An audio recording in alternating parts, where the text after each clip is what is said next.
Saludos. En este video completaremos el tema del capítulo de filamentos de actina, integrándolo a la contracción muscular y el potencial de acción. Como vimos en la clase pasada, la contracción muscular depende de la presencia de calcio. Y vimos también de manera un poquito rápido que calcio se enlaza a unas proteínas reguladoras que se conocen como las troponinas. Esas troponinas están asociadas a tropomiosina. Tropomiosina es la proteína que se ve en color amarillo en esta figura. Y observamos que en presencia de calcio, una vez se liga a las troponinas, específicamente a la troponina C, ocurre un cambio en conformación en las troponinas que provoca que se desplace la tropomiosina y al desplazarse, al moverse, expone los lugares de enlace en actina para miosina. Y ahí entonces puede ocurrir los cross bridges y el power stroke que trabajamos en la clase anterior. La pregunta es ¿de dónde viene ese calcio? Como hemos mencionado antes, el calcio está almacenado dentro del retículo endoplasmático liso, que en el caso de músculo se conoce como el retículo sarcoplásmico. Está altamente especializado. Y parte de esa especialización, además de todas las proteínas que tiene que tener con relación a ese movimiento de calcio, es estructural. Y observamos aquí esa relación estructural entre el retículo sarcoplásmico, que está en color azul, y la membrana plasmática, que se conoce como sarcolema. Fíjense que el retículo sarcoplásmico rodea cada miofibrilla y está también muy cerca, formando unas estructuras que se conocen como tríadas de la membrana plasmática. ¿Por qué digo esto? Porque la membrana plasmática o el sarcolema, como se llama en el músculo, tiene unas indentaciones hacia el interior de la fibra que se conocen como los túbulos transversos. Eso es lo que está en color amarillo en esta figura. Y esa estructura que forma el túbulo transverso y a ambos lados el retículo sarcoplásmico, cisternas del retículo sarcoplásmico, se ve aquí en el dibujo y se ve de una manera hermosísima en la microscopía electrónica. Tenemos en el medio el túbulo transverso y a ambos lados cisternas del retículo sarcoplásmico, y también vemos que está identificado entre medio de una miofibrilla y otra es retículo sarcoplásmico. Pues esa relación va a ser bien importante porque vamos a ver lo que se conoce como la excitación y contracción, el acoplamiento de la excitación y contracción, que tiene que ver con esa señal para que se libere calcio del retículo sarcoplásmico. Lo otro que quiero mostrarles, que se ve en la microscopía electrónica de manera verdaderamente también hermosísima, es que esas tríadas, fíjense que están ubicadas, hay una tríada justo en cada disco Z, aquí hay otra disco Z, lo que quiere decir, ¿verdad?, que hay está flanqueado, cada sarcómero está flanqueado por una de estas tríadas. Así que para poder entender ese proceso de acoplamiento de la excitación y contracción, vamos ahora a movernos a describir lo que es el potencial de acción. En esta figura de la derecha tenemos lo que representa una motoneurona. Esa motoneurona es la que recibe información del sistema nervioso central y lo integra, y eventualmente puede o no conducir un potencial de acción dependiendo de la integración que ocurra en las dendritas y en el cuerpo. Y ese potencial de acción se va a mover de forma unidireccional, se va a generar en lo que se conoce como el axón hillock, el segmento inicial del axón, y se va a conducir unidireccional de la misma amplitud hacia los terminales axónicos, que son que ya vimos esta estructura. Esta se llama la unión neuromuscular. ¿De qué dependen estos cambios en potencial? Pues ya vimos que la membrana puede tener canales iónicos. Trabajamos los canales iónicos de liqueo, que son esos que están abiertos, que su apertura no está regulada y que de esos depende el potencial de reposo. En este caso le vamos a seguir llamando el potencial de reposo porque ya específicamente estamos hablando de células que son excitables. El músculo es una célula excitable y las neuronas también son células excitables. Y es importante recordar que las células excitables son excitables porque también tienen otros canales iónicos y estos otros canales iónicos les van a permitir excitarse, les van a permitir producir cambios instantáneos en el potencial de reposo. Uno de ellos, que vamos a ver ahora, es el potencial de acción. Y depende entonces de estos canales que llamamos canales activados por voltaje. Los canales activados por voltaje abren transitoriamente en respuesta a un cambio en el potencial de reposo. Esto quiere decir que estos canales tienen un sensor de voltaje. El que está representado aquí de una manera muy esquemática es sodio, pero también el potencial de reposo que vamos a estar estudiando hoy, que es el músculo esquelético, depende de canales gatillados por voltaje de sodio y gatillados por voltaje de potasio. Esos dos principalmente son los que vamos a discutir. También vimos canales activados por ligando, por ejemplo, el receptor de acetilcolina, que los vamos a volver a mencionar, es un canal activado por ligando. Lo otro importante que está en este diagrama es los gradientes. Así que el gradiente electroquímico, tanto de sodio como de potasio, hay que repasarlo para poder entender el potencial de acción. Repasando rapidito, el potencial de reposo depende de la permeabilidad a potasio de las células excitables, en este caso el músculo, y cuando decimos que depende de la permeabilidad a potasio, quiere decir a los canales de liqueo que tiene de potasio. También depende en parte y es mantenido por la bomba de sodio y potasio, que es la que establece los gradientes, más concentrado sodio afuera que adentro y hay más potasio adentro que afuera. El gradiente electroquímico de potasio, como habíamos visto, tiene dos fuerzas. Una fuerza de concentración, que en el caso de potasio, la fuerza de concentración promueve que potasio salga porque hay más potasio adentro que afuera. Y la fuerza eléctrica, vamos a ver ahora nuevamente qué rol tiene aquí. Recuerden que la fuerza de concentración está promoviendo que potasio salga y al salir deja su contraión y se genera esta separación de carga negativo hacia el interior. Eso quiere decir que la fuerza eléctrica en realidad es contraria a la salida de potasio porque las cargas opuestas se atraen. No así para sodio. Vamos entonces a repasar eso. En esta figura vemos dos escenarios. El escenario de una célula que está en reposo. Nuevamente eso quiere decir que la membrana está negativa hacia el interior en el potencial que depende, ¿verdad?, de las concentraciones de potasio, la diferencia en concentración intra y extracelular. Y vemos en este caso el canal de liqueo que está abierto y potasio está saliendo.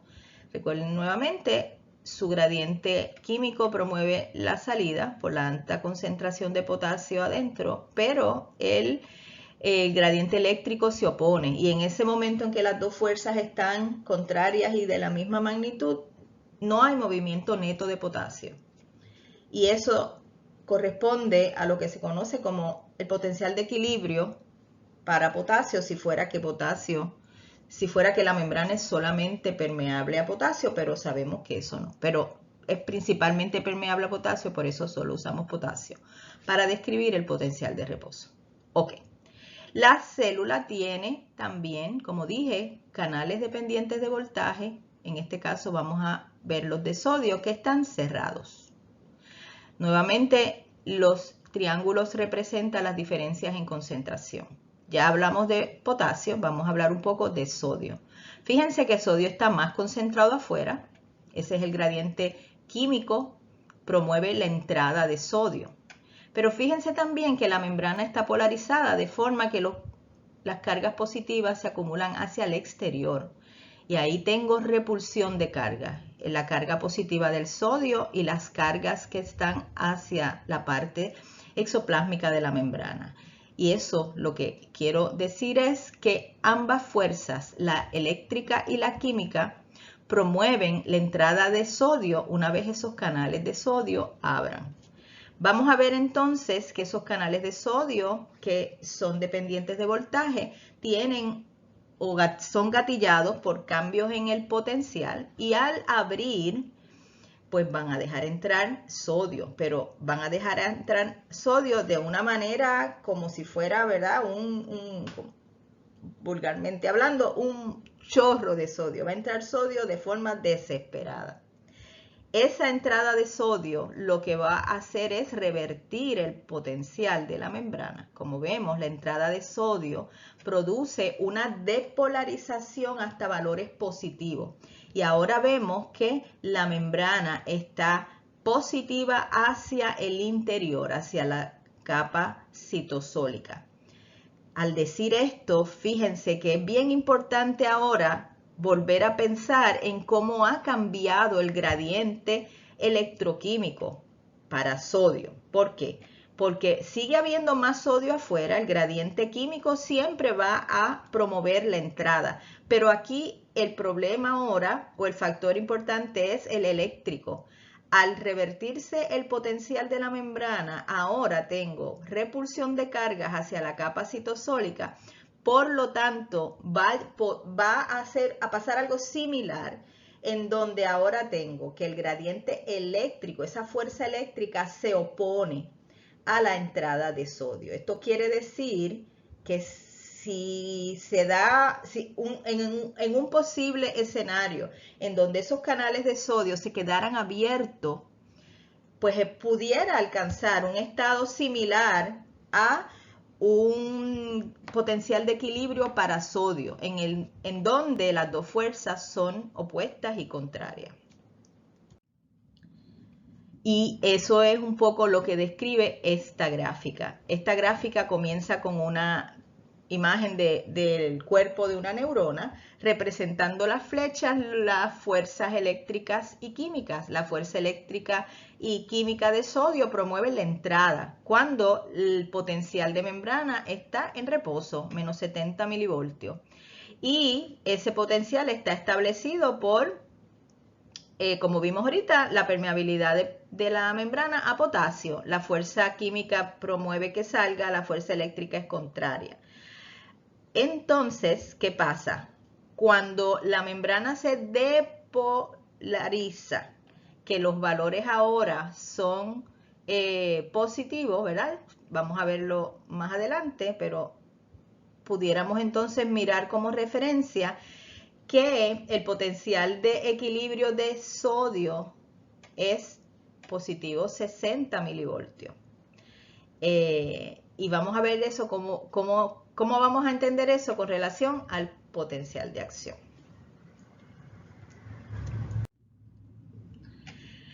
De manera bien general, quiero describir que los canales dependientes de voltaje, el de sodio se ha estudiado mucho y ya se conoce la estructura y el mecanismo de cómo funciona. De manera general, estos canales son proteínas transmembranales, están gatillados, en este caso, por voltaje. Y como mencioné, en la proteína hay un sensor de voltaje que responde a el voltaje de la membrana.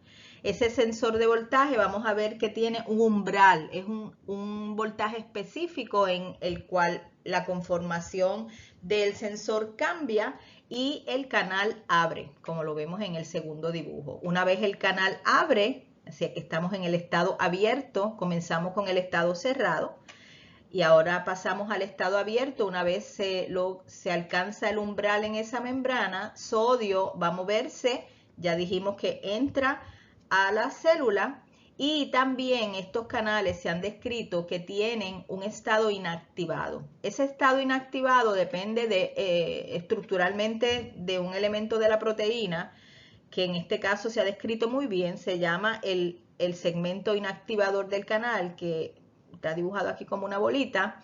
Ese segmento no se sabe exactamente bien si es dependiente de voltaje o por tiempo, ¿verdad? Que al azar el cambio en conformación cuando está el canal abierto, produce cambios en conformación que entonces se puede imaginar que eventualmente este segmento se introduce o alcanza mayor estabilidad bloqueando el canal. Y en este estado inactivado no conduce sodio. Así que tenemos que el canal y en general los canales gatillados por voltaje tienen un sensor de voltaje que provoca pasar del estado cerrado al estado abierto. El estado abierto conduce el ion que sea, en este caso sodio, y del estado abierto pasamos a un estado inactivado que no conduce. Y del estado inactivado también puede ser una relación temporal o una relación con respecto a los cambios que se van a observar en la membrana, vuelve a pasar eventualmente al estado cerrado. Fíjense que estos estados, dependiendo del canal que estemos hablando, en este canal tiene una situación, un componente temporal que va a ser importante mencionar ahora. Punto 1 milisegundo desde la depolarización inicial hasta que el canal abra, así que abre muy rápido, menos de 0.1 milisegundo, y va a estar abierto hasta que se inactive, va a estar conduciendo corriente hasta que se inactive, y el paso a la inactivación puede tardar entre 0.5 a 1 milisegundo. Hay muchos canales diferentes que tienen diferentes tiempos de apertura, tiempos de inactivación. Vamos a usar esto como referencia para poder entender el potencial de acción. Ok, así que el potencial de acción es un cambio repentino en la polaridad de la membrana, es transitorio. Vamos a ver que depende de esos estados del canal de sodio que acabo de mencionar.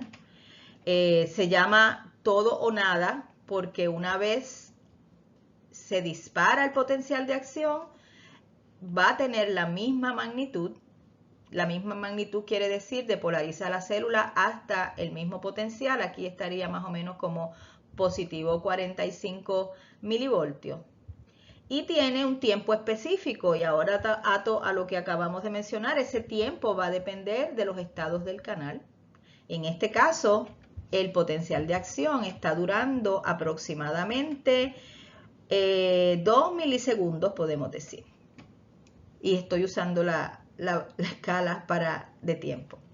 Y mencioné que tiene un umbral para excitarse, y el umbral lo podemos ver aquí en este trazo. Así que comenzamos con la célula en reposo, aproximadamente menos 70 milivoltios, y esa célula recibe un estímulo que provoca depolarización, y esa depolarización puede llegar o no a el voltaje umbral, que en el caso de sodio es menos 55 milivoltios.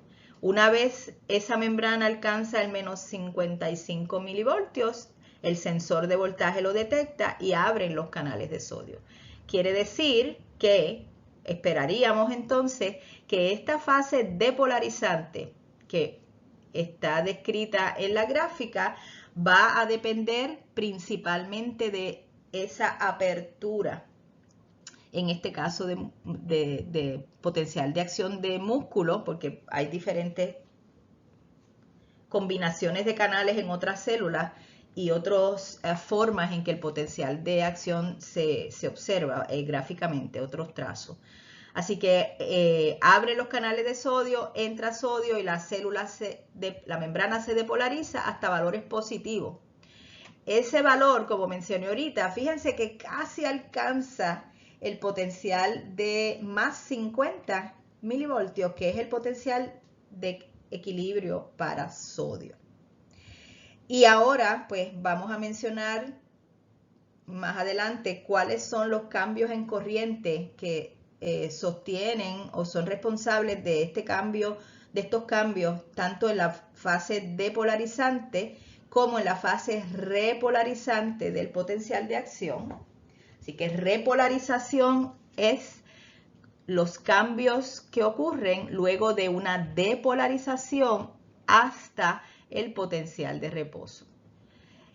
En algunos casos puede ocurrir un cambio más negativo del potencial de reposo que se conoce como hiperpolarización, y esa hiperpolarización se corrige o esa célula también puede repolarizarse hasta llegar al potencial de reposo. Como dije ahorita, este potencial de acción corresponde a un músculo esquelético y también corresponde a las neuronas.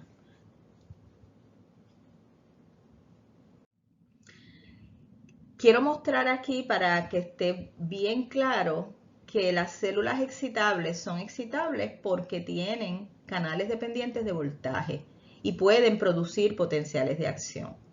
Pero no solamente eso, en el caso de la neurona, ese potencial de acción se va a conducir en una sola dirección y eso depende de la localización de esos canales dependientes de voltaje. En la mayoría de las neuronas es en el segmento inicial del axón donde tenemos esos canales dependientes de voltaje.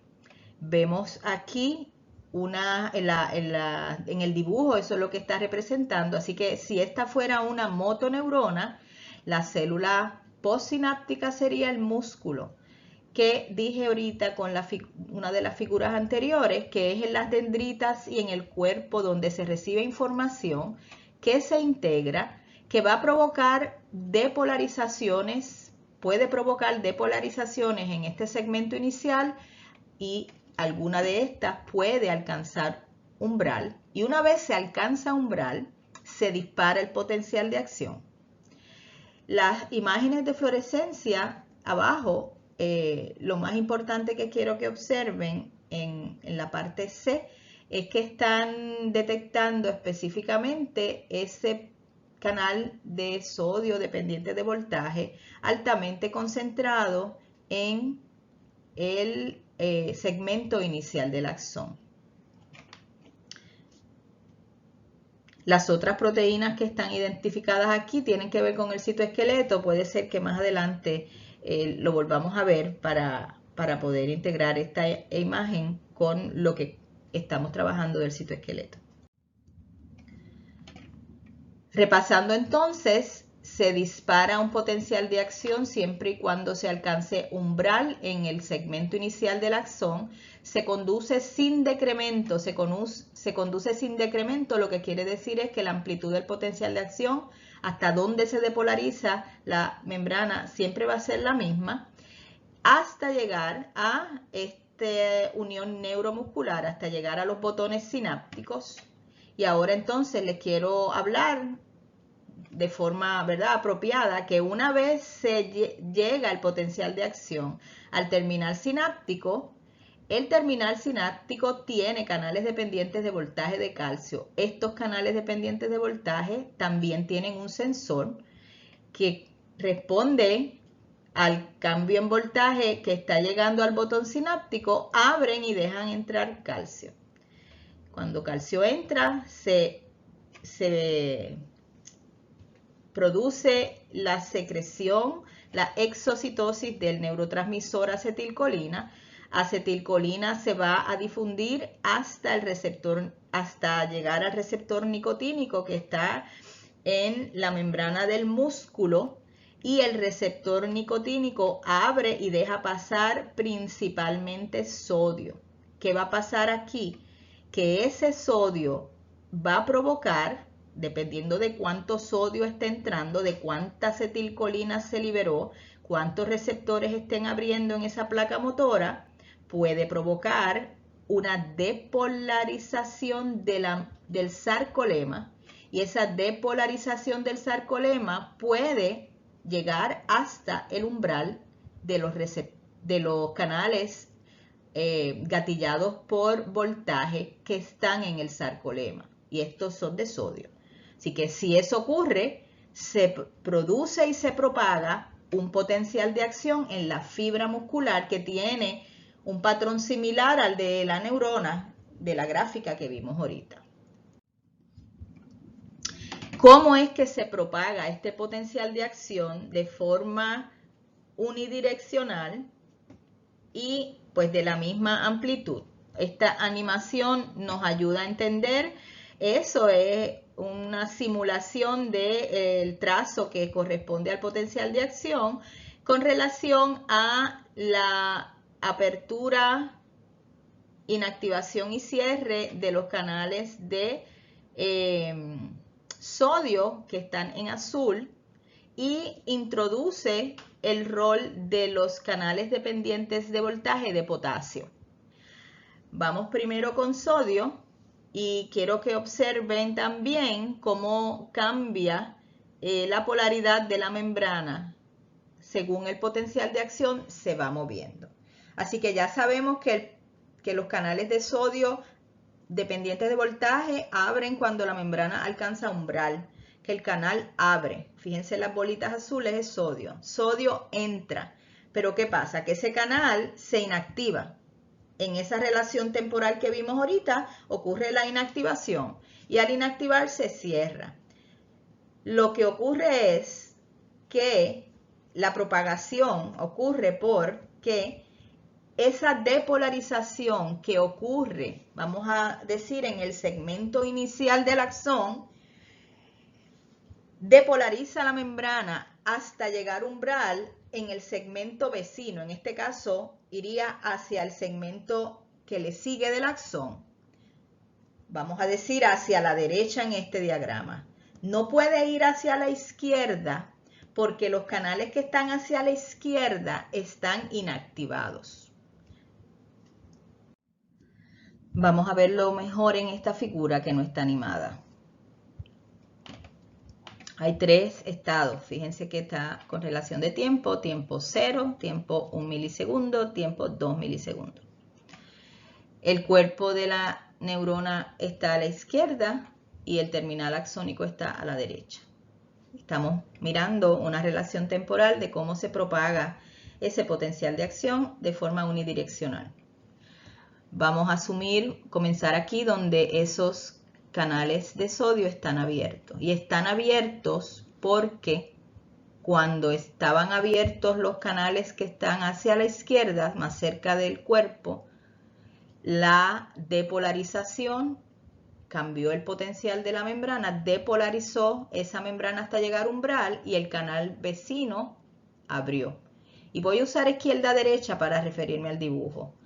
Derecha sería hacia el terminal axónico, izquierda sería hacia el cuerpo. La pregunta que dije ahorita es ¿por qué no se depolariza los de la izquierda hacia el cuerpo? Pues no se depolarizan, no abre, no hay una corriente de sodio hacia el cuerpo donde acaba de ocurrir un potencial de acción porque los canales están inactivados. Así que justo los canales que están hacia la izquierda del que está abriendo, esos están inactivados. Y un poco más allá, los que están un poco más cerca del cuerpo, donde el potencial de acción pasó unos milisegundos antes, pues están en el estado cerrado. Ok. Ya mismo hablo de lo que significa cerrado inactivado con relación al periodo refractario. Ok. ¿Qué pasa entonces? Si seguimos moviendo el potencial de acción, como dije, la depolarización que está ocurriendo en esta sección particular del axón depolariza y en realidad el ion se mueve, como vemos las flechas, tanto para la izquierda como para la derecha. Los que se mueven hacia el terminal axónico están afectando canales de sodio dependientes de voltaje que están como, vamos a decir, virgen, están en el estado cerrado. Y ese estado cerrado, el sensor responde y abre. Así que ahora pasamos en la segunda gráfica. Y al abrir, entra sodio y ocurre esa depolarización que va a afectar a los canales que están hacia el terminal axónico. No afectan a los canales por donde acaba de pasar, ¿verdad?, el potencial porque están en el estado inactivado, ¿verdad? Fíjense que los que están más cerca de ese punto en donde está ocurriendo el potencial de acción no se ve en este dibujo, pero vamos a imaginarnos que van a estar inactivados. Y los que ya, por donde hace ya un tiempito pasó el potencial de acción, están cerrados. Y luego van a estar otra vez en el estado cerrado, como dije, en el estado cerrado, perdón, que pueden estar disponibles para estar abiertos. Así que en este segundo panel es bien importante mirar que vamos a tener en una región específica por donde acaba de pasar el potencial de acción. Por donde está pasando, los canales van a estar abiertos. Por donde acaba de pasar, y esto depende del tiempo que dura el canal inactivado, van a estar inactivados, y al estar inactivados no conducen. Y luego entonces, dependiendo del tiempo de la cinética del canal, van a estar en estado cerrado. Ok, así que no puede conducirse el potencial de acción hacia el cuerpo porque los canales están inactivados y al estar inactivados están cerrados. Y continuamos entonces al tercer panel y sería básicamente lo mismo. Se vuelve a alcanzar umbral en el segmento que está más hacia el terminal axónico y no se puede conducir en la dirección contraria porque los canales están inactivados o cerrados. Los cerrados pueden volver a abrir. ¿Va a depender de qué? Pues va a depender de que ocurra otro estímulo en el cuerpo que llegue a umbral. Y ahí podría dispararse nuevamente un segundo potencial de acción siempre y cuando los canales estén en el estado cerrado, no inactivado. O sea que quiero corregir un poco en el dibujo que hagan, cuando dice closed and inactivated, vamos a usar inactivado y ya sabemos que si está inactivado está cerrado. No quiero que confundan que puede haber canales cerrados, que el estado cerrado es distinto al estado inactivado. Hemos hablado de sodio, no hemos hablado nada de potasio. Vamos entonces a mirar en esta gráfica, una gráfica muy buena que resume el potencial de acción en el color azul. Ya sabemos qué significa esta jorobita que está aquí, es el umbral, la depolarización hasta llegar a umbral. Y una vez se alcanza umbral, vemos este trazo extraordinario en que se depolariza la célula hasta valores cercanos a más 50 milivoltios. El umbral es menos 55 más o menos, aquí se ve menos 50. Y luego entonces se repolariza y esa repolarización puede en algunos casos continuar hacia hiperpolarización, que son valores más negativos que el reposo. Fíjense que aquí llegó casi a menos 80 y luego se vuelve a repolarizar hasta llegar a el valor del potencial de reposo. Si miramos ahora los otros dos gráficas que están aquí, hay una gráfica que está en color como rojizo y esa gráfica corresponde a los cambios en la permeabilidad a los iones. Eso quiere decir que la membrana ahora está dejando pasar sodio. Obviamente ya sabemos que si el canal abre el dependiente de voltaje, la permeabilidad a sodio aumenta, ¿verdad? Y fíjense que aumenta hasta un pico. Ese aumento corresponde a la depolarización, a la fase depolarizante del potencial de acción. Y en un momento en particular, y esto depende de la población de canales que tenga esa membrana, la permeabilidad alcanza un pico máximo. Podemos decir que en ese pico máximo la población de los canales, la mayor población está abierta, en el estado abierto. Y comienzan entonces a pasar al estado inactivado. Y cuando comienzan a pasar al estado inactivado, la permeabilidad disminuye. Así que esa disminución está dada por la fase de inactivación del canal y luego el estado cerrado. y por eso vemos que la permeabilidad sodio disminuye. Y vemos entonces también que corresponde esa disminución a la fase repolarizante. Pero no totalmente depende de la disminución en la permeabilidad sodio. Vamos a ver cómo es el rol, cuál es el rol de potasio aquí. Pues fíjense que hay canales dependientes de voltaje de potasio, pero tienen una cinética más lenta.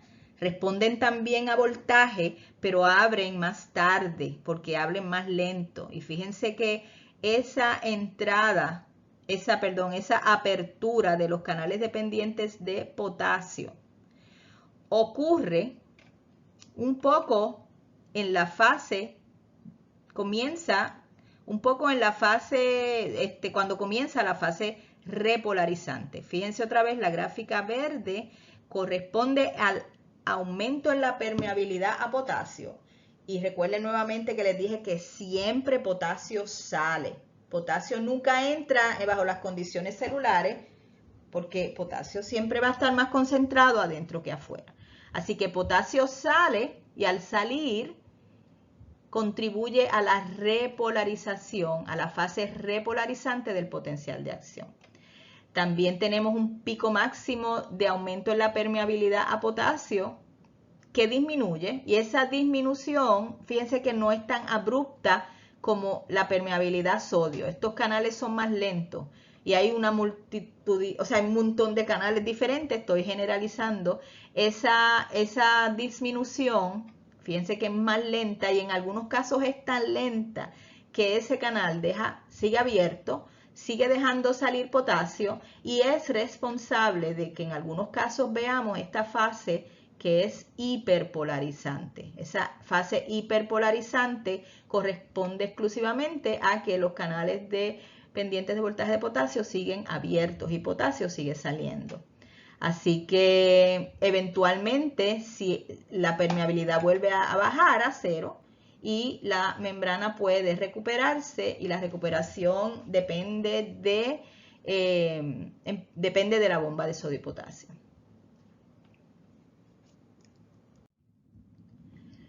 Hablando entonces ahora de los periodos refractarios que estaban resumidos en la primera gráfica que vimos del potencial de acción, pues vamos a describir dos: el periodo refractario absoluto y el periodo refractario relativo.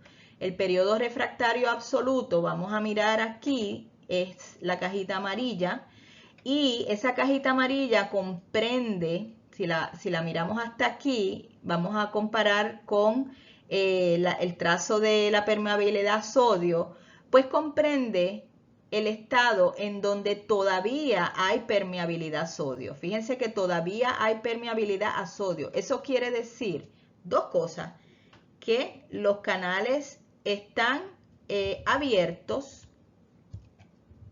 pero también quiere decir, recuerden que después de abierto pasaba al estado inactivado. Así que hay una razón específica para este periodo absoluto, y es que los canales están abiertos. Bueno, dos razones. Los canales están abiertos o los canales están inactivados. Y si están inactivados, no puede bajo ningún concepto abrir nuevo.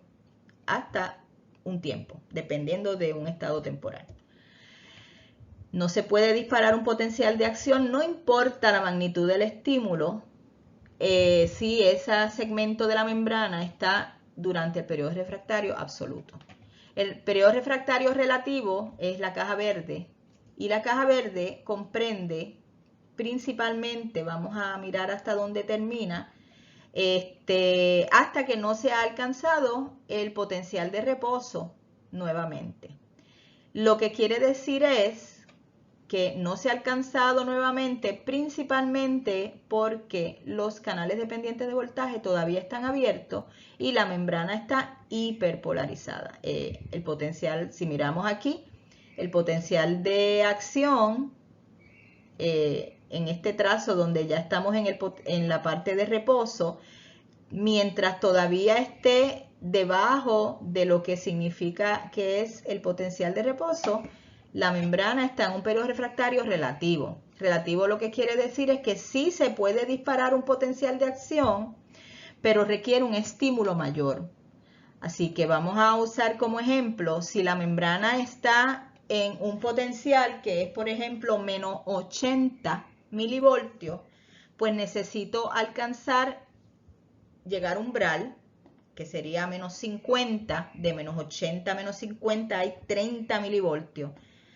Así que tendría que depolarizar la membrana mucho más, el estímulo tiene que ser mucho mayor para poder alcanzar el umbral, pero sí se puede disparar un potencial de acción a estímulos mayores durante el periodo refractario relativo. Ok, hasta ahora hemos visto el potencial de acción, las dudas las podemos atender en la próxima clase. Lo que quiero ahora es ubicarnos qué tiene que ver eso con el calcio del músculo. Y vemos que entonces, donde habíamos dejado el escenario, acetilcolina se libera, se liga al receptor nicotínico, abre, deja pasar principalmente sodio. Ese sodio depolariza la membrana hasta llegar a umbral. Y esos canales dependientes de voltaje abren y al abrir se va a conducir un potencial de acción como el que acabamos de describir y va a depender de los canales dependientes de voltaje de sodio y sus diferentes estados y los canales dependientes de voltaje de potasio. Se va a conducir hasta los túbulos transversos a lo largo de todo el sarcolema y entra por los túbulos transversos y ahí van a ver canales dependientes de voltaje que van a comunicarse con los canales de calcio que están en el retículo sarcoplásmico, abren y dejan pasar calcio. Y fíjense que la flechita está entrecortada y hay un signo de interrogación ahí. Nuevamente mirando la estructura extraordinaria microscópica de la relación entre el sarcolema, los túbulos T, que esto es un túbulo T, túbulo transverso, y su relación con las cisternas del retículo sarcoplásmico. Inclusive le está mostrando, ¿verdad? Esta resolución es muy alta, le está mostrando esta sombrita que representa esas proteínas que están interactuando entre el túbulo T y el retículo sarcoplásmico. Y eso es lo que está representando aquí. Y son estos dos canales, uno se llama el canal DHP y el otro el RIR.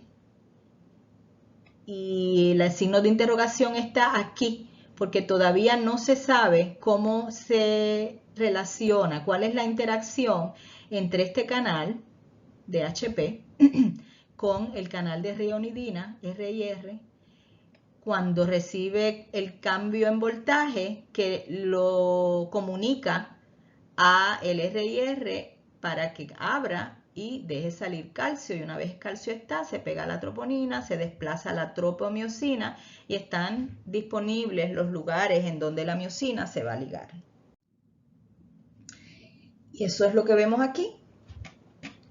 El mismo diagrama, pero un poquito más información en el de la derecha.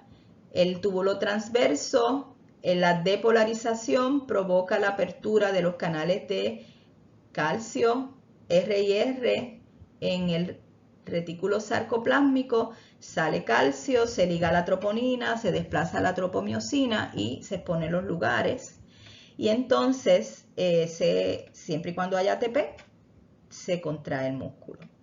Siempre recordando que esto es transitorio, así que el retículo sarcoplásmico tiene bombas de calcio que mueven calcio de nuevo al retículo y ahí al disminuir calcio, pues se vuelve la troponina ya no tiene calcio, se vuelve a desplazar la tropomiosina cubriendo el lugar de enlace de miosina en lactina y entonces el músculo deja de contraerse y el músculo entonces Cuando decimos que el músculo se relaja, estamos implicando que llega a su largo de reposo. La relajación es pasiva y llegar al largo de reposo depende de varias cosas. A nivel molecular, en parte, depende de titina, que se ve aquí súper chévere, esa estructura como si fuera un spring. Vamos a mirar aquí abajo. Cuando el músculo se contrae, el spring está comprimido. Activamente se están deslizando los filamentos finos sobre los gruesos, pero cuando eso deja de ocurrir por la ausencia de calcio, el spring vuelve a regresar a su posición de reposo, y también el largo de reposo depende del músculo contrario, ¿verdad? Ya a nivel del organismo, un músculo se contrae porque el antagónico se relaja, y al contraerse cuando se relaja uno, se contrae el otro, y eso contribuye a que mueva o que regrese el músculo a su largo de reposo. Repasando rapidito que la bomba de calcio es una bomba tipo P, no para aprendernos el mecanismo, sino que es un ejemplo de transporte activo primario. Queda entonces hablar un poquito de la conducción del potencial de acción, específicamente en axones que están cubiertos de mielina. Y los axones mielinados, el potencial de acción se conduce más rápidamente. Tanto en las células del sistema nervioso central como en las células del sistema nervioso periférico, las neuronas específicamente, tienen asociado células accesorias, células que se llaman gliales. Y esas células tienen una relación muy particular con los axones, que rodean algunas partes del axón con esta cubierta de mielina, y entre medio dejan unos espacios, tanto para la neurona del sistema nervioso central como para la neurona del sistema nervioso periférico, que el ejemplo que estamos viendo, la motoneurona, es una del sistema nervioso periférico. Aquí vemos en azul todas esas áreas en donde el axón está cubierto, y entre medio de cada una de esas regiones hay una parte desnuda que se conoce como el nodo de Ranvier. Se ha descrito que no solamente en el segmento inicial hay alta concentración de canales dependientes de voltaje para sodio, sino que también están concentrados en los nodos de Ranvier. Lo que quiere decir es que la conducción del potencial de acción no ocurre como vimos en la animación al principio, que todos los segmentos uno al lado de otro se van depolarizando, sino que el potencial de acción ocurre se conduce de forma saltatoria. Salta de un nodo de Ranvier a otro. Quiere decir entonces que ocurre más rápido, ¿verdad? Si va moviéndose a todo lo largo del axón versus si va saltando entre un nodo de Ranvier y otro. Y cuando decimos que salta, lo que quiero decir es que aunque se depolariza en la parte interior del axón, la mielina no es conducente para... La mielina aísla corriente eléctrica de forma que se puede mover más eficientemente de un nodo a otro. Y el interior del axón, que es lo que iba a decir ahorita, tampoco es conducente para mover la corriente eléctrica de forma efectiva. Así que eso es con relación al músculo esquelético. Vamos a hablar ahora un poquito de la contracción en el músculo liso. Esto ata el tema de que trabajamos en señalización. Y en el caso de la miosina del músculo liso, esa está regulada por fosforilación. Vemos que tenemos el estado relajado, la miosina está doblada e inactiva, y el estado activo, la miosina está desdoblada y activa. Y esa activación depende de fosforilación. Recordando que hablamos de que el aumento de calcio produce que se ligue a calmodulina y esa calmodulina regula una sinasa, el Myosin Light Chain Kinase, y esa sinasa fosforila la miosina y esa fosforilación es conducente a la contracción. Hay fosfatasas que remueven el fosfato que entonces provocan la relajación. El músculo liso tiene un arreglo de filamentos finos y gruesos distinto al sarcómero.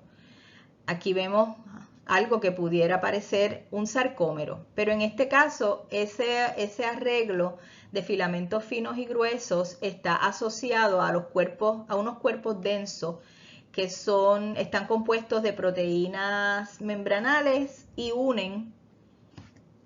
Un cuerpo denso y otro está unido entre sí mediante componentes del citoesqueleto, que son filamentos intermedios, que los voy a mencionar cuando hablemos del tema de filamentos intermedios. Así que este arreglo de proteínas que anclan estos pequeños sarcómeros, entre comillas, a la membrana y al citoesqueleto, es lo que produce entonces el cambio en la forma cuando ésta se contrae.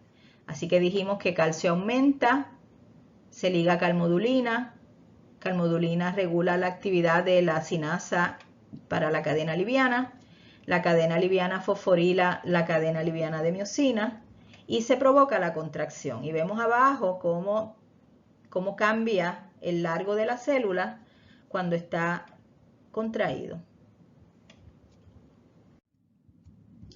Y eso es lo que está en el panel de la izquierda, la contracción. Voy a hablar del de la derecha, que es cómo es que este músculo vuelve a su estado de reposo.